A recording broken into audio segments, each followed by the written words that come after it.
tenemos ya lo que sería la última parte del tema 2, que son las medidas de dispersión y de asimetría. ¿Qué habíamos hecho antes? Antes, es decir, estuvimos trabajando trabajando previamente con medidas de tendencia central. Como había sido la moda, la mediana, la media, los intercuartiles. Y ahora, ¿qué vamos a hacer? Porque cuando utilizábamos esta medida de tendencia central, ¿cuál era el objetivo? Eh, Queríamos trabajar o condensar información sobre la distribución de frecuencia, ¿verdad? Es decir, queríamos resumir la ¿Te información refieres a trabajar con la media, mediana y eso? exactamente, porque esos eran valores que hacían condensar toda la información de tu distribución de frecuencia, ¿vale? Es decir, Vale. buscaban resumir la información de la distribución de frecuencias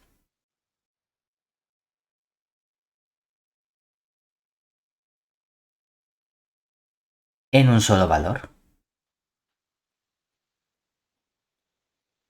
O a lo mejor en el caso de la moda o similares podemos tener más de un valor, ¿no? Porque a lo mejor tenía una distribución multimodal, ¿no? No tenía por qué ser unimodal. Ahora lo que vamos a hacer es cambiar. Es decir, ahora nos interesa primero estudiar cómo se concentra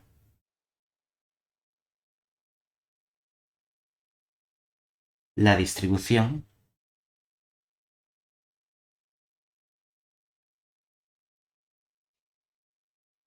en torno a algún promedio.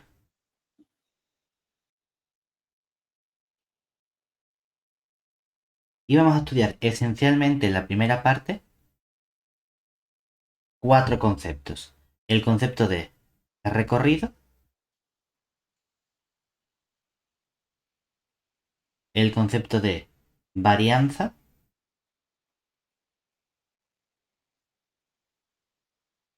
el de desviación típica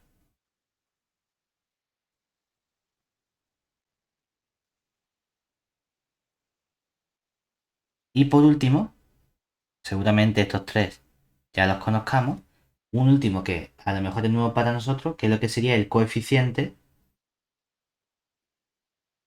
de variación, variación de Pearson.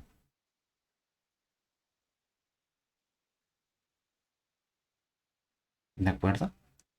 Hoy vamos a estudiar estos cuatro conceptos, ¿vale? Entonces, al estudiar esos cuatro conceptos, vamos a estar trabajando siempre igual con nuestros datos que pueden estar agrupados o sin agrupar. Es decir, cuando queramos hablar del recorrido, aquí de forma general, vamos a utilizar la misma notación todo el rato, y es que si tenemos unos datos que podemos denotar como x1, x2, hasta en total un cierto xk, que sean los datos o marcas de clase,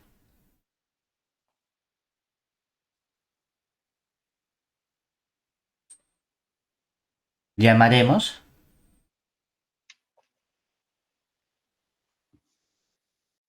podemos llamar xmin, que muchas veces se denota con un x y subíndice un 1 entre paréntesis, ¿a quién? Al mínimo valor. O en caso de que sea una marca de clase, o la primera marca de clase.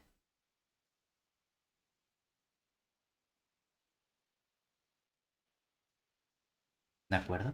Mientras que vamos a hablar de X max, o muchas veces se nota como X una n entre paréntesis al máximo valor. O la última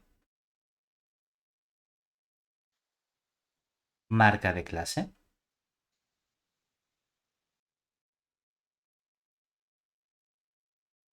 ¿Vale? Entonces, el recorrido, vamos a denotarlo mediante una R mayúscula, se define como la diferencia de estos elementos. Es decir, R mayúscula es simplemente tomar el X máximo y restarle el X mínimo. ¿Vale? En ocasiones no nos interesa trabajar con todo el recorrido, sino con un recorrido un poquito inferior, que es lo que se llama el recorrido intercuartílico. Es decir, nota, en ocasiones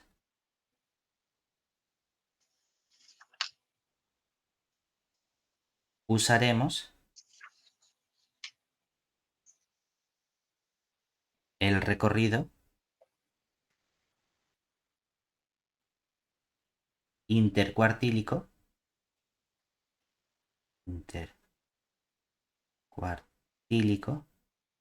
que viene dado por el tercer cuartil, le resto el primer cuartil. ¿Vale?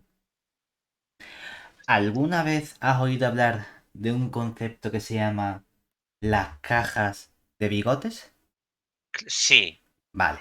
Es un dibujito que El lo... dibujito ese que era casi la caja con las dos rayas en el que Exactamente. ¿Qué marcaba. hace ese dibujo? Ese dibujo lo que hace es dibuja una recta donde realmente aquí tienes el X mínimo y aquí tienes el X máximo. ¿Vale? Una vez que tengo esa X mínimo, X máximo, yo quiero visualizar también el recorrido intercuartílico. Y para eso lo que hacemos es dibujar un cuadrado o rectángulo. Por ejemplo, si lo hacemos de este modo, me puede ser más alargado o menos alargado. Lo que va a representar este valor de aquí es el P14, mientras que este valor de aquí representa el P34. ¿La caja no debería estar centrada? No tiene por qué. No tiene por qué. ¿Vale? Y dentro de esa caja solemos dibujar también otro segmento adicional, ¿vale? Por aquí. La mediana. Suele ser, depende de... Hay quien representa aquí la media.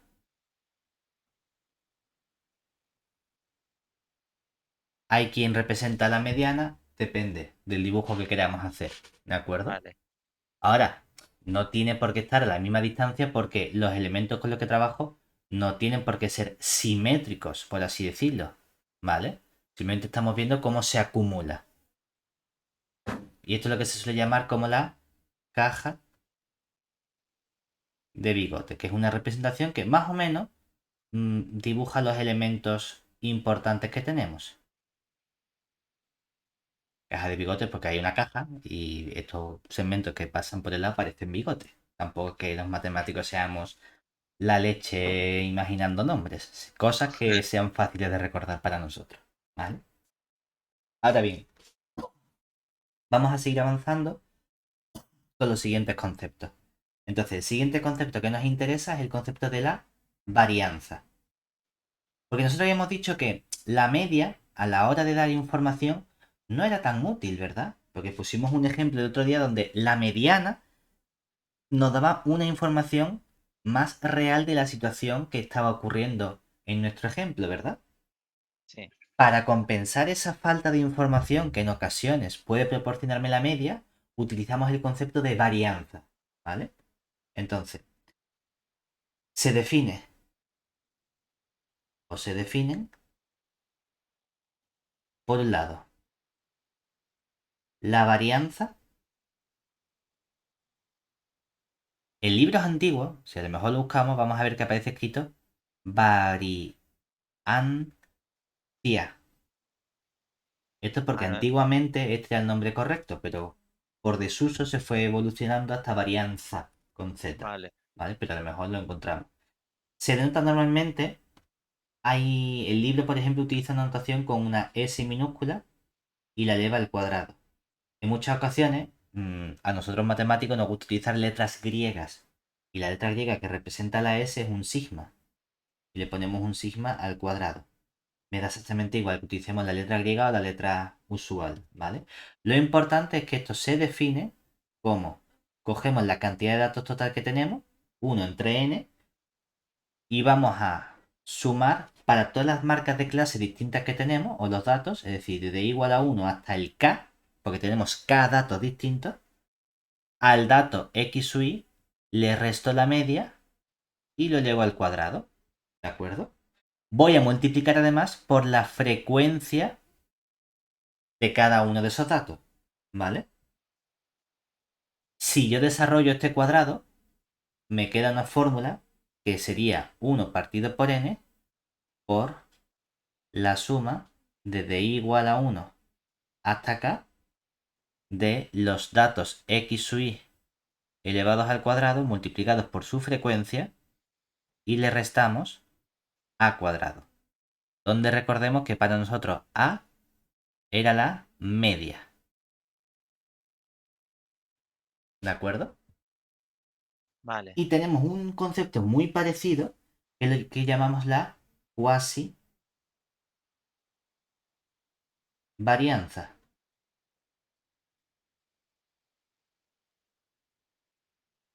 Solemos denotarlo, o el libro lo denota con una S mayúscula al cuadrado y se parece muchísimo porque la definición diría, bueno, ¿cómo lo hacemos?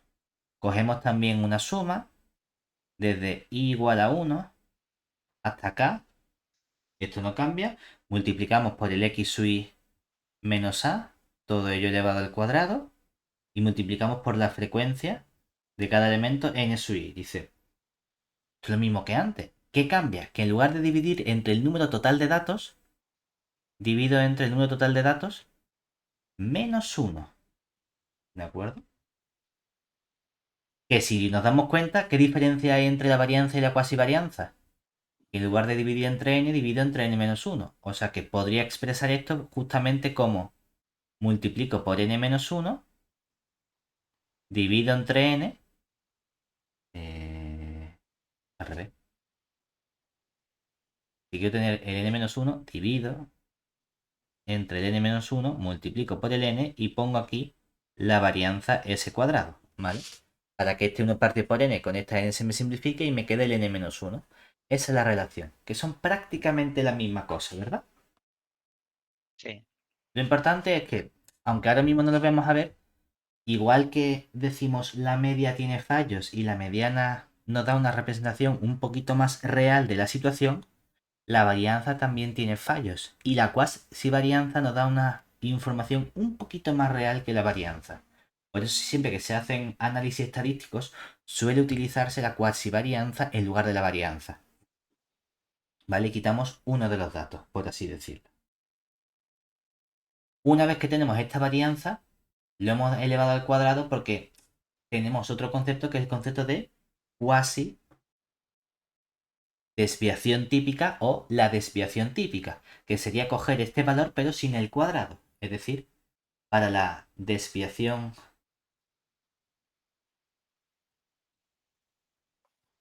típica,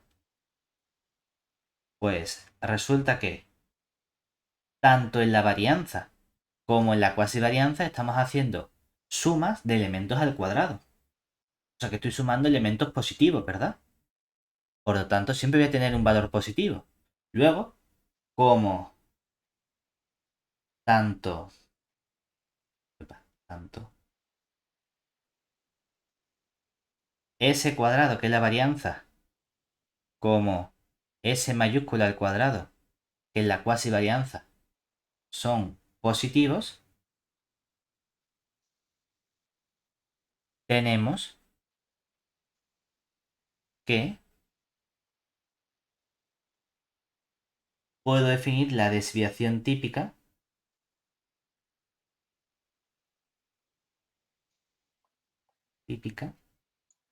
S minúscula, que va a ser simplemente la raíz de la varianza S al cuadrado.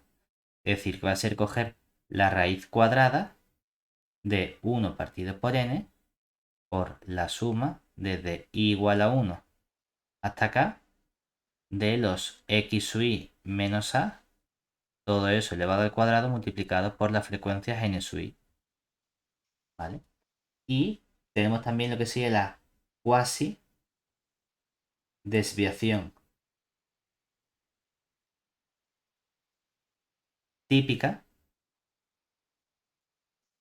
que sería la S mayúscula, y va a ser también la raíz cuadrada de S mayúscula al cuadrado, o lo que es lo mismo, la raíz cuadrada de 1 En el partido. examen me dijiste que te dejaban las fórmulas, ¿no? Sí, sí. Vale, es que esto... 1 partido por n, todo esto acá, por el x sub i menos a, todo eso al cuadrado, n sub i. ¿De acuerdo? Vale. Lo que queremos decir es que estos dos conceptos están bien definidos. Ahora, hay una pega, porque claro, si tú hablas de cuánto se está desviando algo, tienes que pensar en que decir, bueno, no es lo mismo que algo se desvíe una cantidad absoluta en función de cómo de grandes son los datos. ¿Qué queremos referirnos? El banco, por ejemplo, yo no sé si alguna vez hemos pagado, bueno, yo por ejemplo pago cosas con tarjeta y hay veces que a mí me llega un aviso al móvil de se ha realizado una compra por tal importe y hay veces que no me llega ese aviso al móvil, aunque pague con tarjeta. ¿Por qué? Porque el banco maneja unos parámetros que va actualizando. Y lo que hace el banco, por ejemplo, es coger la media de gastos que solemos hacer y calcular la desviación típica. Entonces, todo gasto que se aleje de la media una cantidad mayor que esta desviación típica significa que para el banco es un gasto inusual. Entonces nos salta un mensaje de alerta o de aviso. Pero claro, no es lo mismo desviarte, digamos, 200 euros cuando tú estás gastando mensualmente en media 2.000 euros que desviarte 200 euros cuando estás gastando 500 euros, ¿verdad? Vale. Aunque te desvíes la misma cantidad, tú dices, hombre, es que no es lo mismo. Pero eso no lo ves reflejado en la desviación típica, ¿cierto? Ujú. Entonces, ¿cómo podemos más o menos cuadrar o ajustar la relación de la desviación típica con la media que tenemos? Con un nuevo concepto, que es el concepto que llamamos el coeficiente de variación de Pearson. ¿Vale? Coeficiente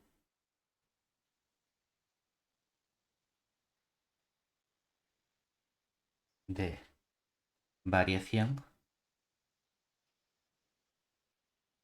de Pearson. Lo que va a hacer este concepto, este número, es simplemente establecer esa relación que hay entre media, desviación o varianza. ¿Vale? Entonces, se define el coeficiente de variación de Pearson como el cociente, llamarlo V de variación, P pues de Pearson, y vamos a hacer un cociente donde cogemos la desviación típica S, lo dividimos entre la media A Y para que no sean números muy chiquititos, lo vamos a dar en tanto por cien, por así decirlo. Es decir, vamos a multiplicar todo esto por 100, ¿vale? Donde S es la desviación típica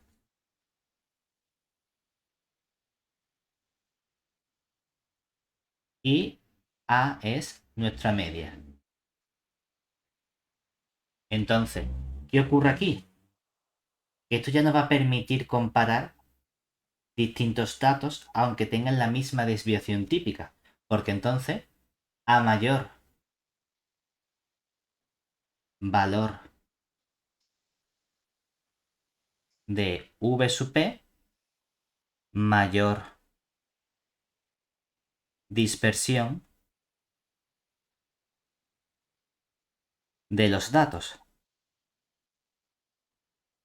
Es decir, no es lo mismo desviarte en 200 euros si tu media es de 2000 euros que desviarte en 200 euros si tu media es de 500. Supone una mayor dispersión desviarte cuando la media es menor. ¿De acuerdo? Eso es lo que está haciendo aquí este valor. Vale. ¿Hasta ahí bien? Sí. Ahora, una vez que tenemos estas cuatro medidas de dispersión, podemos estudiar el concepto de asimetría. Porque precisamente al principio, cuando habíamos hecho ese dibujo de la caja de bigotes, decimos, bueno, tiene que estar en medio. No, no tiene que estar en medio, ¿verdad? Porque los datos pueden acumularse más hacia un lado o hacia otro, ¿cierto?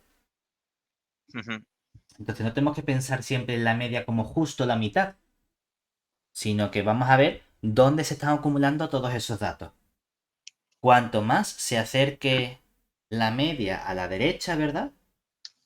Mayor acumulación de datos habrá, mientras que cuanto más se acerca a la izquierda, mayor acumulación de datos habrá, ¿cierto?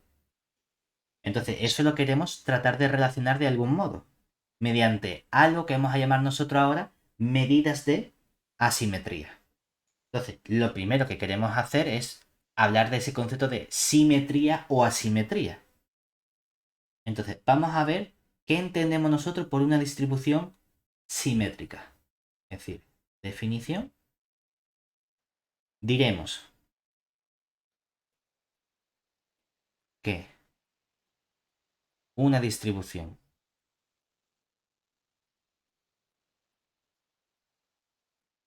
de frecuencias, que son las únicas que estamos estudiando nosotros, ¿no? Una distribución de frecuencias es simétrica si lo que ocurre es que, ¿cuáles eran los valores que hayamos estudiado inicialmente en la medida de tendencia central? Habíamos estudiado la media A, ¿verdad? Mediana. Habíamos estudiado la mediana M sub E. Bueno, y sí, los cuartiles y esto que los llamaba, Mm. joder, ¿cómo los llamabas, macho? Los P sub RK, ¿no? Sí, eso, gracias. Entonces, tengo estos tres valores importantes, por así decirlo, ¿no? Porque la mediana concentra el valor que deja la mitad a cada lado, ¿verdad? Bueno, podríamos hablar de cuantiles en general, ¿no? Sí, sí. La moda era el valor más repetido y la media era sumar todos los valores por sus correspondientes frecuencias y dividir entre la frecuencia total. Pues simetría va a implicar o se va a obtener cuando estos tres valores sean iguales.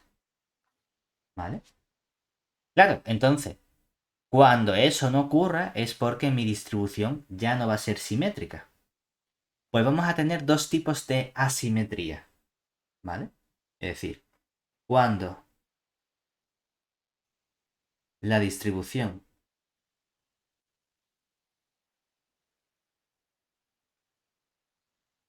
no sea simétrica, podremos encontrarnos dos tipos de asimetría.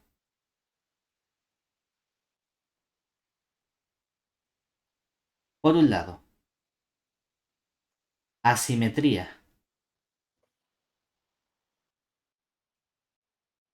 a la derecha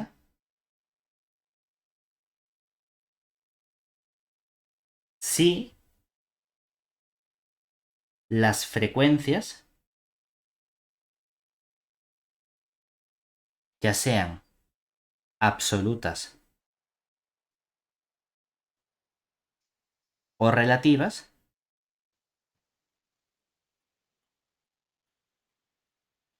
descienden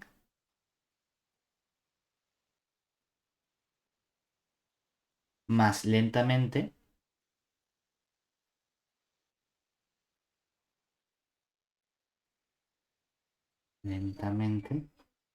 por la derecha que por la izquierda.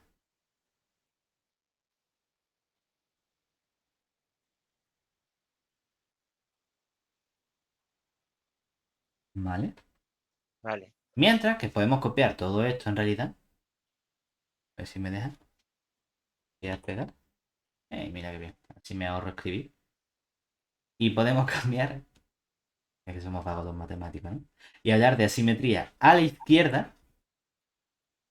Si descienden más lentamente por la izquierda que por la derecha.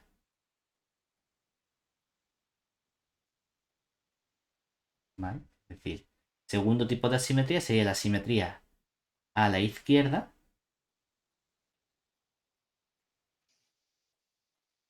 Si las frecuencias absolutas reactivas descienden más lentamente por la izquierda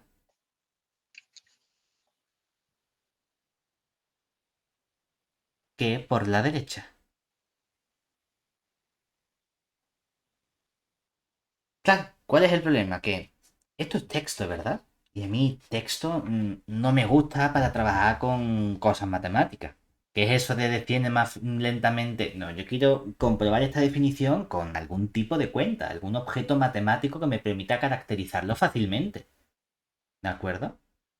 No está escribiendo y viendo, ah, pues sí, desciende más lentamente, no. Un numerito que me dé la información correspondiente, ¿vale? Bueno, pues vamos a fijarnos justamente en qué relación hay con estos elementos. Ahora bien, hay distintas formas, nosotros vamos a estudiar dos caracterizaciones de estas asimetrías. Vamos a estudiar la caracterización que nos proporciona Pearson y por otro lado la caracterización que nos proporciona Fisher, ¿de acuerdo? Entonces, Vale. veamos primero lo que sería el coeficiente de asimetría de Pearson.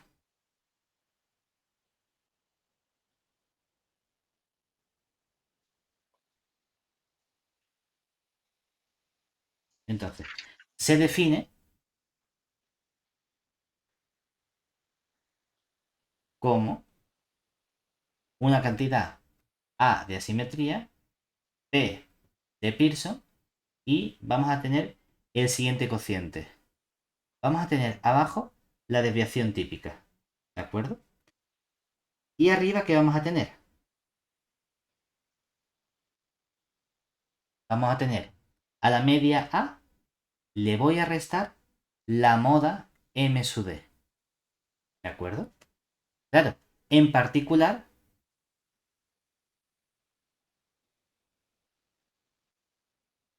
¿qué va a ocurrir? Que podemos tener tres situaciones posibles para el valor de A sub P, ¿verdad? Puede ser que A sub P valga cero. Claro, la S, que es la desviación típica, ¿qué le pasa? Que es siempre positiva, ¿verdad? Ujú. Entonces, si este cociente es cero, es que ¿qué es lo que tiene que ser cero? El numerador, Eh, ¿verdad? claro, el A menos la Y en M. ese caso vamos a tener que la media coincide con la moda. Como consecuencia, tendremos que la distribución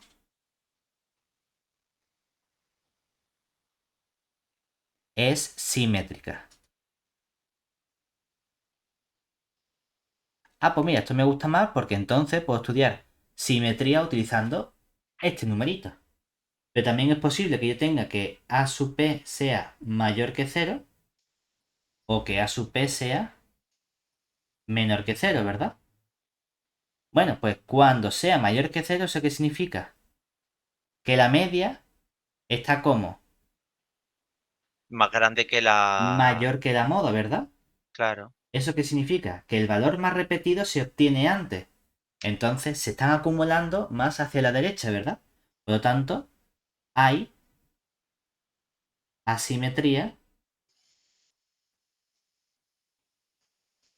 a la derecha. Y en el otro es que la moda es más grande. Mayor y entonces habrá, Asimetría a la izquierda. exactamente, hay asimetría a la izquierda. Lo que vemos es que este coeficiente de asimetría de Pearson tiene una pega, ¿verdad? ¿Cuál es la pega? Eh, a ver, La sorpréndeme. pega de A sub P es que la distribución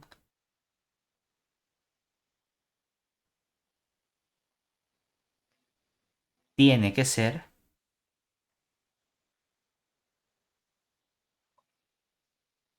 ¿Hay problemas para calcular A? No, la medida se puede calcular sin problemas, ¿verdad?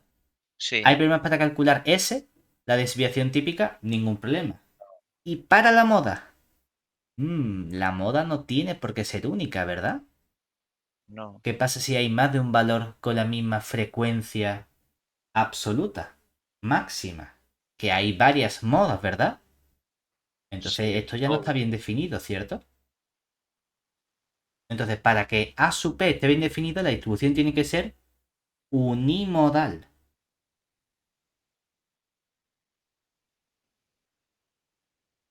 ¿Eso qué significa? Que entonces, si la distribución no es unimodal, ¿no puedo estudiar si hay asimetría a la derecha o a la izquierda? Claro que la puedo estudiar. Lo que pasa es que aquí lo estoy caracterizando a partir de un numerito que hemos llamado el coeficiente de asimetría de Pearson. Y ese solo me sirve para distribuciones unimodales.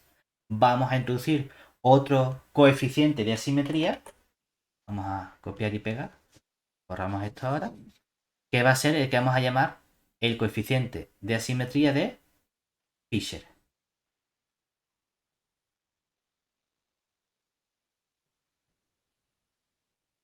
¿Vale? Entonces, ¿qué va a ocurrir? Que el de Fisher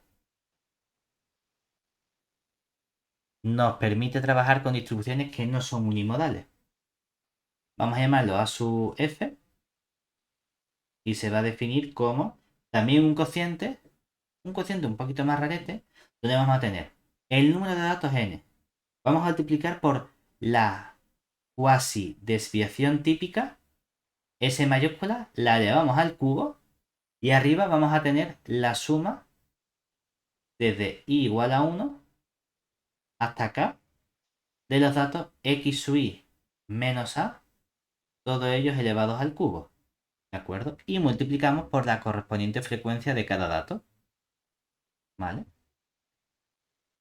En este caso, ¿qué va a ocurrir? La misma caracterización. Que si la, o más bien que la A sub F0 sí solo si la distribución es simétrica, que la A sub F es mayor que 0 si solo si hay asimetría a la derecha, y que la A sub F es menor que 0 si solo si hay asimetría a la izquierda. Lo guay ahora, aunque este coeficiente de asimetría sea un poco más feo de calcular, porque tengo que calcular esta suma de nuevo, no la he calculado antes porque no es ni media ni desviación, no, es algo nuevo que tengo que calcular. Que más adelante veremos que esto en realidad, este numerito que aparece aquí, esta suma rara elevada al cubo, es lo que se llama el momento no central de orden 3. Pero bueno, no nos hace falta todavía adelantarnos a eso. Nos permite trabajar precisamente con distribuciones que pueden ser multimodales. Esa es la gracia que tiene utilizar el coeficiente de asimetría de Fisher en lugar del de Pearson. Los dos son válidos para estudiar la asimetría. Si mi distribución es unimodal, pues a lo mejor me interesa utilizar más el de Pearson, porque la información que nos van a dar es la misma. Solo que el de Pearson para distribuciones multimodales no lo podemos calcular, no existe. Y con Vale. esto ya tenemos todo el tema 2 completo. ¿De acuerdo?